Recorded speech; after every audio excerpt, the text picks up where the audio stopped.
राम राम। नए सदन का उद्घाटन पड़ सकता है सरकार के लिए महंगा, क्योंकि 2014 से तो जो अपशगुन हुआ करते थे वो सरकार के लिए घातक थे ही, और जो सरकार के गलत फैसले थे वो सरकार के खिलाफ थे ही। लेकिन सदन उद्घाटन के बाद जो दुर्घटनाएं घट रही हैं, जो अपशगुन हो रहा है, वो बहुत ही कष्टकारी है।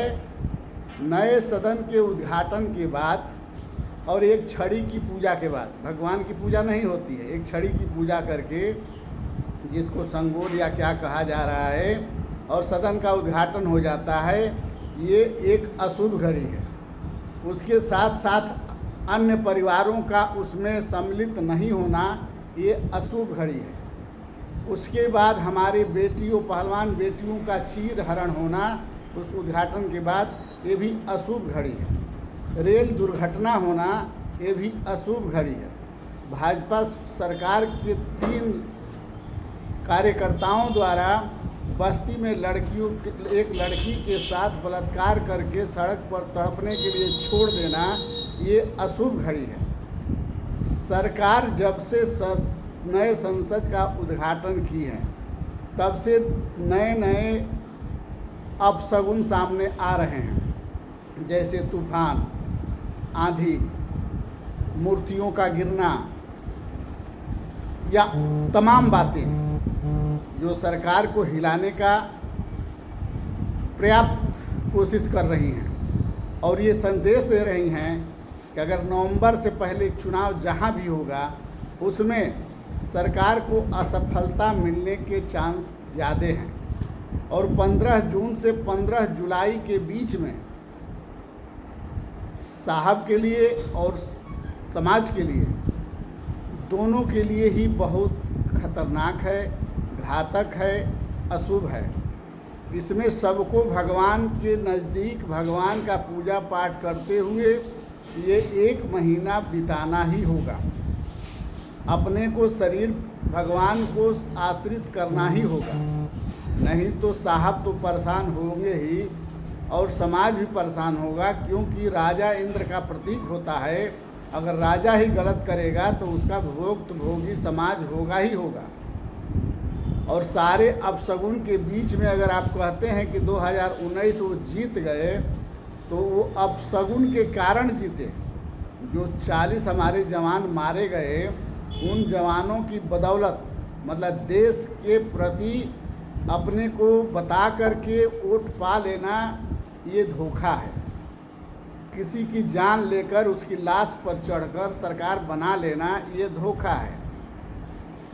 लेकिन समाज और देश जो भुगत रहा है, ये धोखा नहीं है, ये सच्चाई है, और इस सच्चाई को आप छुपा नहीं सकते हैं। 2014 में जो शपथ ग्रहण लिए थे, उस समय ऐसे ऐसे तूफान आए थे कि कई किलोमीटर के पेड़ अपने आप उखड़ के ख़त्म हो गए थे। बाढ़ आया था, और जब उसके पहले जब सरकार आई थी तो 2.5 किलोमीटर गांव बह गए थे। देवताओं पर संकट आ गया था, मंदिरों पर संकट आ गया था, मूर्तियों पर संकट चल रहा है। और जितने भी इनके नए कार्य उद्घाटित हुए हैं, सब अपशगुन दिखा रहे हैं और अपशगुन कर रहे हैं। यह अपशगुन 1 महीने के लिए बहुत ही घातक सिद्ध होने वाला है साहब और समाज के लिए। और नवंबर तक जहाँ जहाँ भी चुनाव होगा, वहाँ इनको असफलता मिलने के चांस दिख रहे हैं। धोखा करके जीत जाना बड़ी बात नहीं है, वो समाज के साथ धोखा है, देश के साथ धोखा है। लेकिन जो शास्त्र कह रहा है, जो राजा जैसा होना चाहिए वैसा राजा नहीं है। क्योंकि अगर राजा अच्छा होता तो जिस प्रकार अपने ही लोगों को विदेश में ले जाकर और अपने ही देश को वहाँ जुटाकर, वहाँ के राष्ट्रपति से या वहाँ के प्रधानमंत्री से जिस प्रकार गले मिलते हैं, हाथ मिलाते हैं, कभी आप भारत में किसी भी बड़े नेता मतलब गरीब और छोटे लोगों की तो बात छोड़ दीजिए, राजनाथ सिंह से, अमित शाह जी से या किसी भी बड़े नेता से इनको कभी गले मिलते और हाथ मिलाते आप लोगों ने देखा है? जो अपने घर में प्रेम नहीं रख सकता और दूसरे के घर में जाके प्रेम करता हो, उसे क्या कहते हैं? आप तो समझते ही होंगे।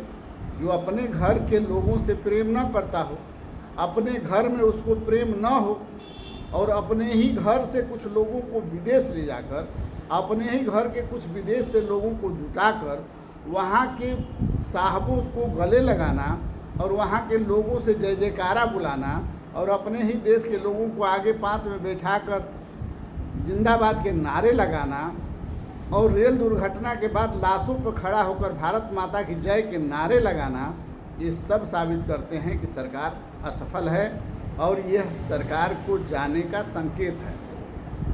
क्योंकि जब सरकार को जाना होता है या कोई दुर्घटना घटना होता है तो सरकार के द्वारा ऐसे ही कार्य होते हैं जो समाज और देश दोनों के लिए घातक होते हैं। और आज तक जो भी निर्णय लिया गया, चाहे नोटबंदी हो, चाहे नोट बदली हो, चाहे जो भी निर्णय इस सरकार ने लिया, बेटी पढ़ाओ बेटी बचाओ या जो भी जितना भी निर्णय सरकार ने लिया, वो सब असफल, कोई सफल नहीं हुआ और कोई ऐसा कार्य सरकार ने नया नहीं किया जो पहले की सरकार नहीं की थी।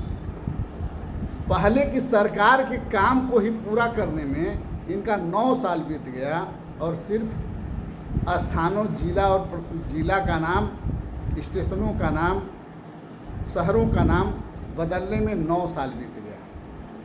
बुलडोज़र चलाना बहादुरी नहीं है। बुलडोज़र किस पर चढ़े, कब चले और कैसे चले, ये बहादुरी है। ये भी सब अपशगुन है और अपशगुन के लक्षण हैं।